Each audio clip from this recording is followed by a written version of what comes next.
All right, welcome back. You asked us to unpack some excerpts from Plato's Gorgias. Yeah, it's a dialogue full of philosophical sparring, so get ready for some thought-provoking concepts. For sure. So we've got these key players, Socrates, Gorgias, who is a renowned rhetorician, Polus, an eager student. Oh, and we can't forget Callicles. Yeah, right. Callicles, a wealthy Athenian who chimes in with his own perspective. Definitely adds another layer to the whole thing. Okay, so let's start with the first big question.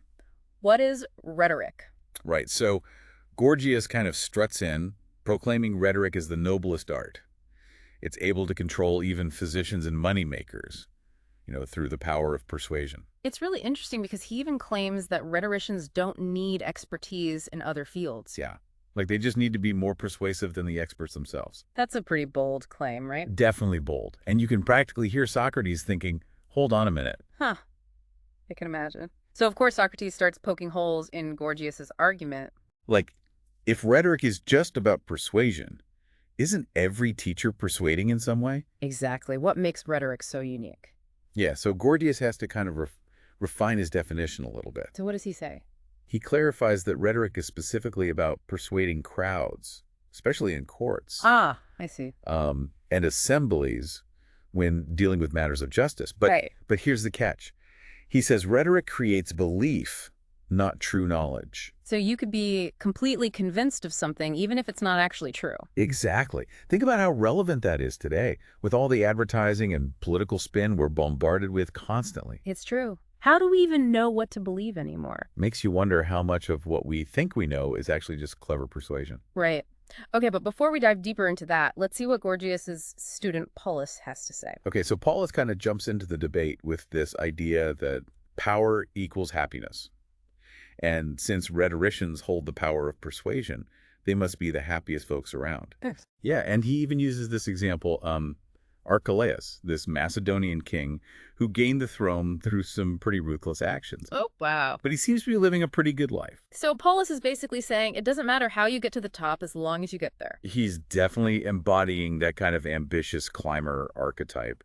Believes that no matter the cost, the key is getting to the top. Totally. Like, can you really be happy if you've achieved success through unethical means?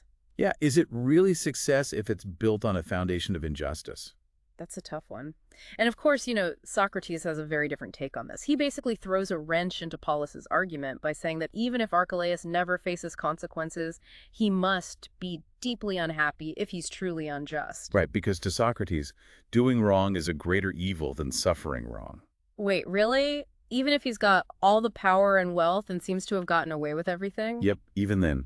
Because for Socrates, justice and honor are intrinsically tied to true well-being. So, like, external success means nothing if your soul is corrupted by injustice. That's exactly it. It's like having a beautiful garden that's secretly infested with weeds. On the surface, it looks appealing, but underneath, it's all rotting away. Wow, that's a powerful image. But I still don't quite get how Socrates gets from point A to point B. Well, he breaks it down pretty systematically. He establishes that everyone wants what they believe is good for them, right? Yeah.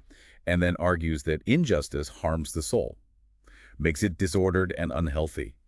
Like neglecting your health. Even if you indulge in all sorts of unhealthy pleasures, you're ultimately weakening your body. Okay, that makes sense. So it's not just about avoiding punishment. It's about living in a way that keeps your inner self, your soul, aligned with what's truly good. Right.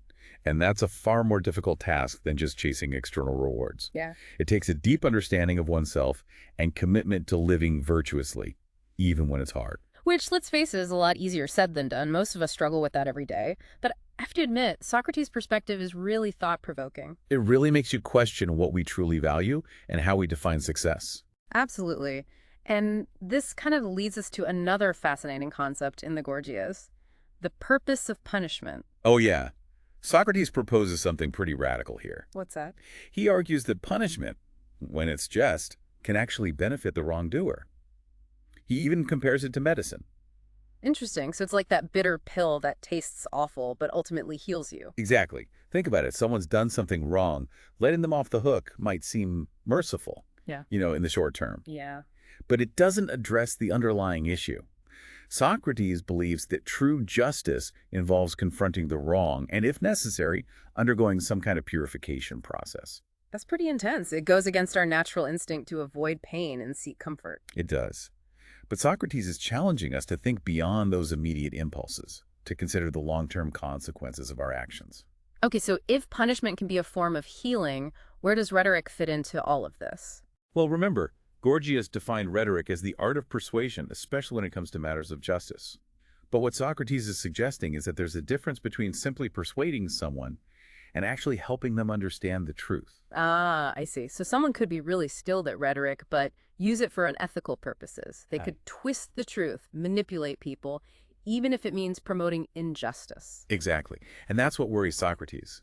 He sees the potential for rhetoric to be used as a tool for manipulation, self-serving agendas. So he's saying that true rhetoric, ethical rhetoric, should be about guiding people toward what is genuinely just and good, even if it's not the easiest or most popular path. Precisely.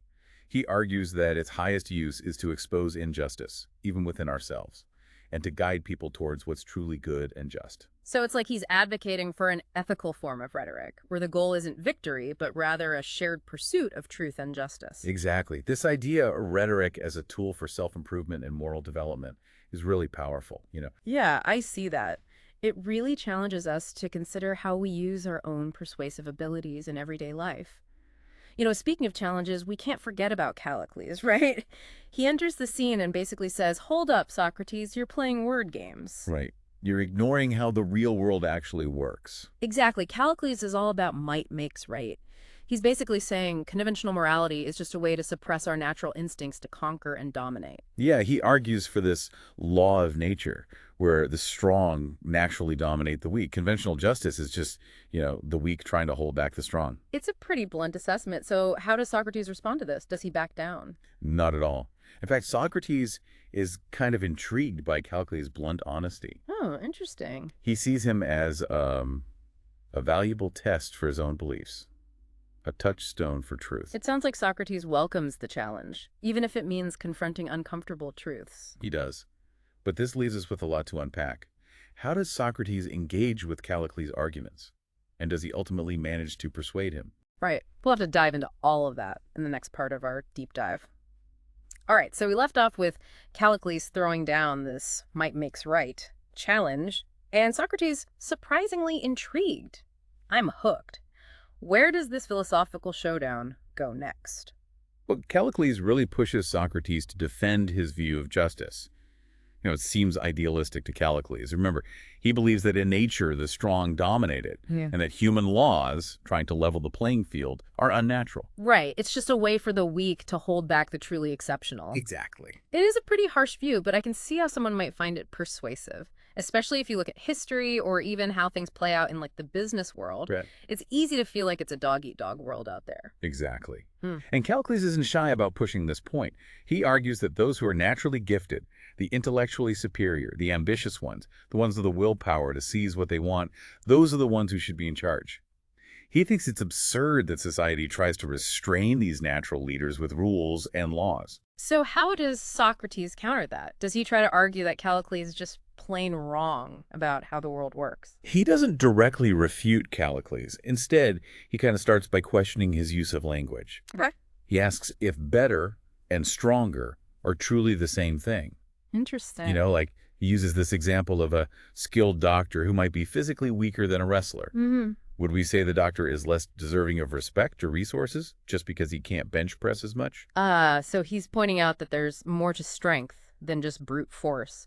A doctor's knowledge and ability to heal, that could be considered a different kind of strength, right? Exactly. And this gets Callicles to admit that wisdom and intelligence are essential qualities of someone who's truly better or superior. Mm-hmm. Socrates then, very cleverly, points out that if we accept this, it doesn't automatically follow that the better should have more possessions or power over others. Right. In fact, a wise ruler might choose to share resources fairly, or even prioritize the needs of those who are less fortunate. So he's using Callicles' own logic against him. He's showing that even if we accept this hierarchy of better and worse, it doesn't necessarily lead to that cutthroat competition and domination that Callicles champions. Exactly. Socrates is really highlighting the nuances and complexities of this idea of justice. And throughout their debate, he keeps circling back to this core belief that true happiness and fulfillment They don't come from indulging our base desires for power and pleasure, but from cultivating virtues like justice, self-control, and wisdom. It's interesting because Callicles kind of represents that side of us that craves success and recognition, that part of us that wants to climb the ladder and be the best, even if it means stepping on a few toes along the way. That's a great point. And Callicles isn't afraid to articulate those desires. He even mocks Socrates' focus on virtue. Oh, really? Yeah, saying it's all unmanly and naive. He argues that a life spent contemplating philosophy is a waste, that a real man should be out there conquering the world. It's almost like he's presenting this classic dilemma. Do we strive for worldly success, or do we focus on like inner peace and moral development? It's a tension I think a lot of us probably feel, even if we don't always admit it. Absolutely. And it's a tension that's woven into like the fabric of our society. Yeah. We're constantly bombarded with these messages telling us to strive for more, to achieve, to win. But we also have this innate sense that there's more to life than just material success. So how does all this talk about justice and power tie back to the idea of rhetoric? That's where this whole conversation started, right?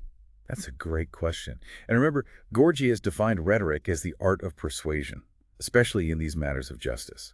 But as Socrates and Callicles are hashing it out, it becomes clear that there's this big difference between simply persuading someone and actually helping them see the truth. So someone could be really skilled at rhetoric, but use it unethically. They could, like, twist the truth and manipulate people, even if it means promoting injustice. Exactly. And that's what worries Socrates. He sees that potential for rhetoric to be used as a tool for manipulation and self-serving agendas. He argues that true rhetoric, ethical rhetoric, should be about guiding people toward what is genuinely just and good. So it's almost like he's saying that rhetoric should be used to illuminate, not to obfuscate. Instead of winning arguments, it should be about seeking truth and promoting a deeper understanding. Precisely. And this brings us back to Socrates' idea of punishment as a potential benefit. Remember, he compares punishment to medicine. It might be unpleasant, but it can ultimately lead to healing and growth. Right, and I'm starting to see the connection. Socrates seems to think that rhetoric can play a role in this healing process. Like it can help people acknowledge their wrongdoing, confront their flaws, and ultimately move towards a more just way of being. That's a really insightful observation. It suggests that rhetoric can be a really powerful tool for self-reflection and moral development. But of course, for this to happen, the person using rhetoric has to be committed to those same values of truth and justice. Which brings us right back to the question you raised earlier. How do we distinguish between manipulative rhetoric and rhetoric that's genuinely seeking truth? That's the million-dollar question, isn't it? Mm-hmm. And I don't think there's an easy answer. But what the Gorgias does is it challenges us to be critical thinkers, to examine the motives behind persuasive speech, and to be wary of those who prioritize winning over truth. Okay, but what about Callicles? He doesn't strike me as the type to easily embrace Socrates' view of rhetoric as this tool for moral improvement. He doesn't. And their debate doesn't really have this neat and tidy ending where one clearly wins over the other. So where does that leave us? Are we just stuck with these two opposing views of justice and power with no clear resolution? Well, in a way, yes. But I think that's part of what makes the Gorgias so brilliant. It doesn't offer these simple answers or pat solutions. Instead, it presents us with these really complex and timeless questions and challenges us to grapple with them ourselves. That's both frustrating and exciting, isn't it? It's like Plato's handing us the intellectual tools and then saying, okay, now go figure it out for yourself. Exactly. He's inviting us to participate in this ongoing philosophical conversation. Yeah. A conversation that's just as relevant today as it was over 2,000 years ago. Man, I feel like my brain has gotten a workout. It's amazing how, like, a dialogue written so long ago can still feel so relevant to our lives, It really is. It speaks to just how enduring these big questions are about justice, power, the good life. They're not just like abstract philosophical concepts. No, not at all. They shape how we interact with the world, how we make decisions, how we view ourselves and others. Exactly. And what I think is so interesting is that the Gorgias doesn't shy away from the messiness of these questions, It doesn't. It forces us to confront those uncomfortable gray areas where there aren't those easy answers. Right. And it challenges us to think critically about, how rhetoric plays into all of this. Oh, yeah, the art of persuasion. Yeah. As we've been talking about, it can be used for both good and bad. Right. It can illuminate truth and promote justice, but it can also be used to manipulate and deceive. It makes you really pay attention to how people use language, especially those in positions of power. It does. Are they using rhetoric to inform and inspire, or are they twisting words, to serve their own agendas? That's a question we should constantly be asking, Yeah. especially today. With the world the way it is, we're bombarded with information from all sides. All the time. Yeah, the Gorgias reminds us that we can't just passively absorb what we hear. We have to engage critically with ideas. Even, or maybe especially, those ideas that make us uncomfortable. Exactly. I'm thinking back to Gorgias's original claim about how rhetoric can influence fields like medicine and finance. Makes you wonder how much of what we believe about those fields is actually based on, solid evidence versus persuasive marketing. Right. It's like that saying, don't believe everything you read. We need to develop those critical thinking skills to discern between substance and spin. Yeah. And that goes beyond just those specific fields, right? It applies to politics, relationships, even our own, internal narratives about ourselves and the world. Absolutely. The Gorgias is an invitation to become more aware of the persuasive forces that shape our lives, both internal and external. So given all these complexities, how do we even begin to navigate this world of persuasive language? Are there, any practical takeaways from the Gorgias that we can apply to our own lives? I think one of the key takeaways is that true persuasion, it should be about more than just winning an argument.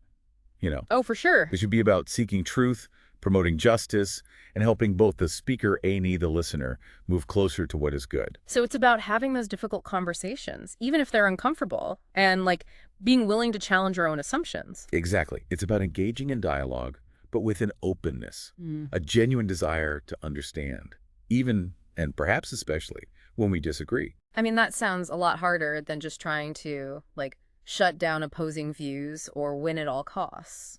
It is. It takes humility, patience, a commitment to honesty with ourselves and the others. It's interesting to think about how Socrates approaches Callicles. He doesn't dismiss him or try to shout him down. He doesn't. He really genuinely engages with his arguments, Mhm. even though they challenge his own deeply held beliefs. And that's crucial. It's so easy to surround ourselves with people who already agree with us, but that doesn't really push us to grow or refine our thinking.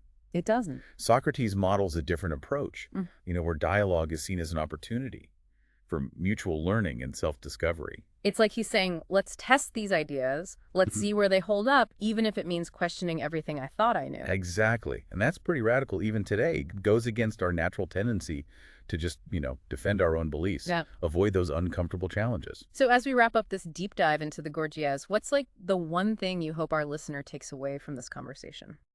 If I had to choose just one, I think it'd be this.